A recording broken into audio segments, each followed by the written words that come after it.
বান সমস্যাৰ পৰা পৰিত্ৰাণ বিচাৰি অৱশেষত কলিয়াবৰত অনুষ্ঠিত হ'ল শ্ৰী শ্ৰী ব্ৰহ্মপুত্ৰ পূজা।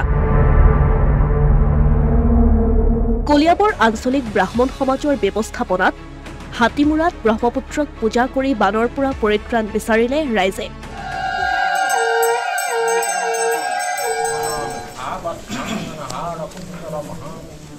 উল্লেখ্য যে 2 জুলাইত কলিয়াবৰৰ হাতীমূৰাত স্লুইচ গেটৰ লগত সংলগ্ন বান্ধ ভাঙি কলঙেৰে হুৰাহুৰে সোমাইছিল ব্ৰহ্মপুত্ৰৰ বাঢ়নী পানী। কলঙেৰে উজাই অহা ব্ৰহ্মপুত্ৰৰ বাঢ়নী পানীত প্লাবিত হৈছিল কলিয়াবৰৰ 55খনৰো অধিক ৰাজহ গাঁও।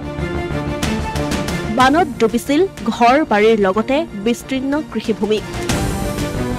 শেহতীয়াভাৱে কলিয়াবৰত বানৰ প্ৰকোপ কমিছে যদিও এতিয়াও বহু ঠাইত ওলাই যোৱা নাই পানী। ফলত এতিয়াও আশ্ৰয় শিবিৰতে আছে সহস্ৰাধিক পৰিয়াল।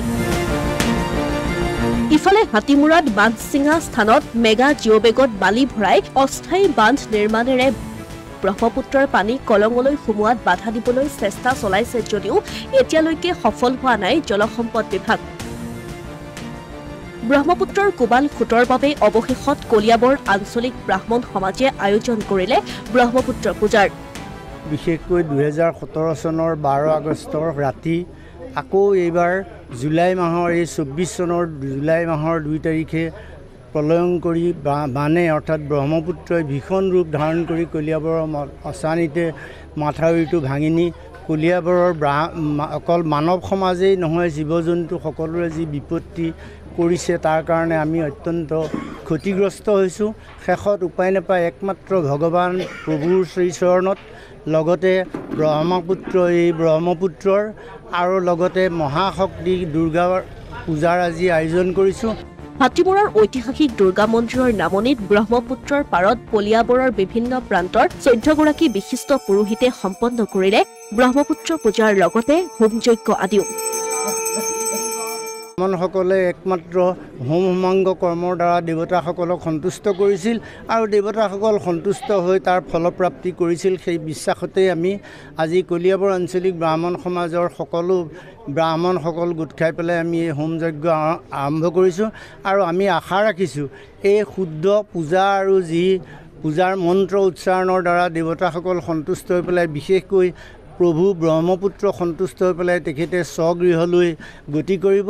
আজিৰ পৰাই যেন আমি কলিয়াবৰৰ সকলো প্ৰাণী আৰু জীৱ জন্তু সুখে শান্তিয়ে থাকিব পাৰোঁ তাৰ কাৰণে প্ৰভু ভগৱন্তৰ ওচৰত প্ৰভু ব্ৰহ্মপুত্ৰ আৰু মা দুৰ্গাৰ ওচৰত আমি সেৱা জনাই আজি 14গৰাকী পুৰোহিতে অংশগ্ৰহণ কৰিছে। মুঠতে ব্ৰাহ্মণ সমাজৰ দ্বাৰা আয়োজিত এই ব্ৰহ্মপুত্ৰ পূজাত উপস্থিত হৈ স্থানীয় বিধায়ক তথা মন্ত্ৰী কেশৱ মহন্তইও সেৱা ল'লে।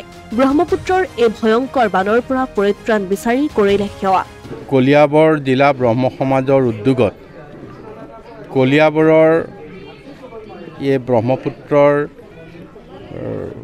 যি হাতীমূৰা মাথাউৰিৰ ছিঙি কলং প্ৰবাহিত হ'ল তাৰ ক্ষেত্ৰত আমাৰ যিখিনি ক্ষয় ক্ষতি বা ভৱিষ্যত আশংকা এই সকলো সামৰি তেখেতসকলে এই হাতীমূৰাস্থ দুৰ্গা মন্দিৰৰ সমীপত নদীৰ ব্ৰহ্মপুত্ৰৰ এই পানীজুৱলিত যি আজি যজ্ঞ আদিৰে গোটেই বৈদিক পদ্ধতিৰে ব্ৰহ্মপুত্ৰ নদীৰ প্ৰতি আৰু ৰাইজৰ কুশলাৰ্থে যিখিনি অনুষ্ঠান আয়োজন কৰিছে কলিয়াবৰ ব্ৰহ্ম সমাজৰ প্ৰতি আমি বিধায়ক হিচাপে কৃতজ্ঞতা জনাইছোঁ। আন্তৰিক তেখেতসকলৰ কাৰণে আমাৰ সেৱা যাচিছোঁ যাতে তেখেতসকলৰ এই মংগল কামনাই যাতে কলিয়াবৰ ৰাইজক আমাক সকলো পধ্যে